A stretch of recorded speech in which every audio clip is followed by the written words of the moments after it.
Welcome to the Genius Factory. Enjoy the video. You begin by preparing both devices. Enable Bluetooth and make the host discoverable for a short window. Next, activate the host's internet sharing or mobile hotspot feature so network traffic can be shared.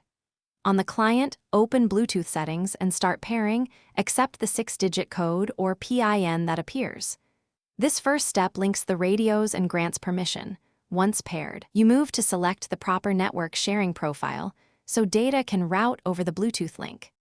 Once paired, head to the host's network sharing settings and choose Bluetooth PAN or dial-up networking depending on platform and carrier restrictions. You should enable internet sharing specifically over the Bluetooth adapter. This tells the OS to forward traffic.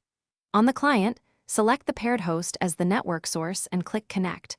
Watch for an IP lease via DHCP.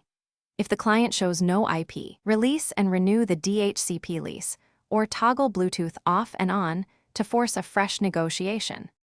To finish, confirm connectivity by opening a web page or pinging a stable server.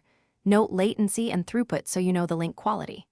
If speeds are poor, make sure other radios or hotspots aren't congesting channels, move devices closer, or restart the Bluetooth adapters.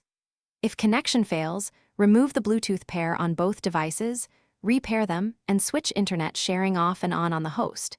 This single reset often clears authentication, routing, or DHCP problems and restores the tethered connection quickly. Thanks for watching. If you found this helpful, don't forget to like and subscribe.